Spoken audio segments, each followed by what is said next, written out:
Before we dive into that, which I guess is a good segue, is, it sounds like you're both incredibly passionate about the work you do, and it's really cool to kind of hear how that passion evolved over time through, like, experience, or other avenues. So we would love to kind of start this by asking you what your STEM story is, and when did you know science was for you, and how did it shape where you are today? Zapporah, do you want to start? Sure.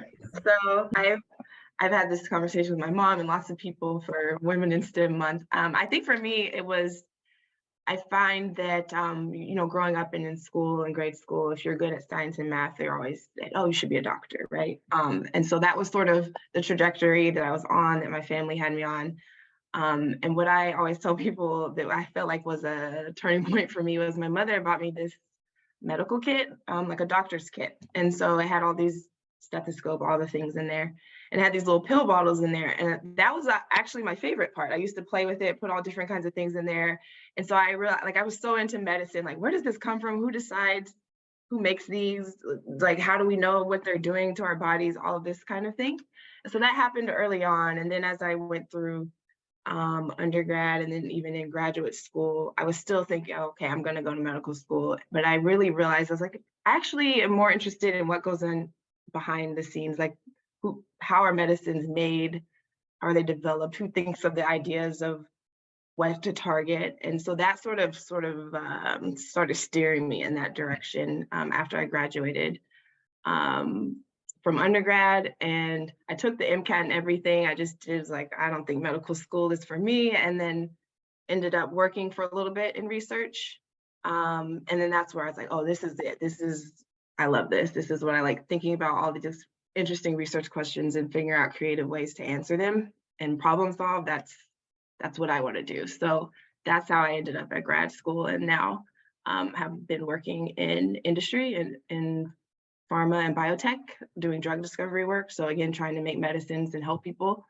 And so I'm happy that it played out the way that it did. And again, like, I enjoy what I do and love that it's different every day, right? There's always a new question, a new challenge, and sort of being able to, over the years, build a skill set with different techniques and ways to approach and answer these research questions is just, I think, is what keeps me going each day.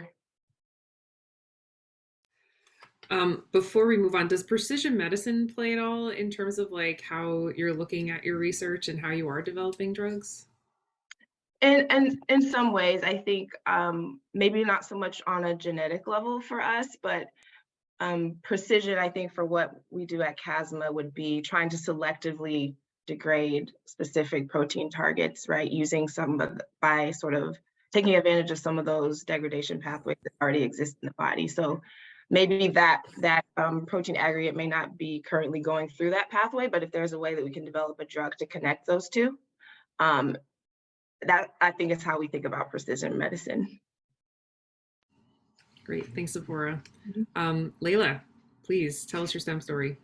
My STEM story is actually really similar to Zapporah's, and I think it is actually interesting because I think a lot of people, when you're growing up, you don't think about science as science. It's always science connected to something, whether it's like medical. Well, it's usually medical, and I think that's what it is. It's usually a medical related application. And I actually remember when I was in high school, I took AP chemistry, and I remember, like, being in the classroom and being like, this isn't so hard. This isn't, like, it's hard. Chemistry's hard. But I remember being like, this isn't as hard to me as it is to other people. So, like, maybe I'll just major in this. I don't know. So I started as a chemistry major. I was like super like, this is it. I'm going to be a chemistry major. I was so declared in my aspirations, but I had no idea what is a chemistry major. What does that even mean? And it's like almost the exact same thing as before, like, except mine maybe was a little bit earlier of a realization. But as soon as I got into academic research, I realized, like, oh, wait, like, there's this whole thing that we can do that's super creative, and it's an outlet for discovery, and it's an outlet for innovation. This is awesome. It's a space where, like, when you're in the lab, like, okay, I'm not the best of students, in full disclosure. I was never excellent at any of my classes. just to lay it all on the table. But where I did excel was in the research and the design of the experiments and extrapolating the points of what is the point of what we're trying to do in the lab. And I think that was my moment where I was like, I like this and I think I'm good at this and I want to keep doing it. And that's why I went to grad school. And then the move for me, so I don't know if you remember, I had said that I was chemistry PhD and then I did biomedical engineering for my postdoc.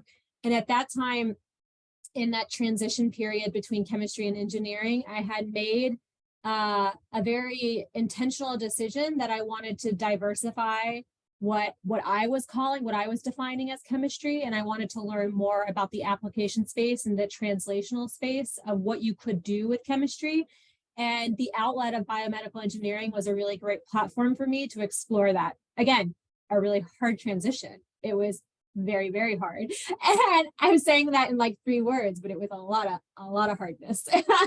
But in that period of growth and like internal discovery and learning, you really learn how to like break through not only in using chemistry as a tool to solve really important problems, but also using the engineering mindset of thinking about problems first and then applications and strategy second, which is what I use every single day in the research projects that we lead. Great. Thanks so much, Leila. Appreciate it. Yeah. And it's nice to hear that like you weren't the star student, right? It's actually really refreshing because look at your career like, now. To say the star student, I was like, if this is the star, I was like not even in the field of view of the star. Very average, very average. Thank you for sharing.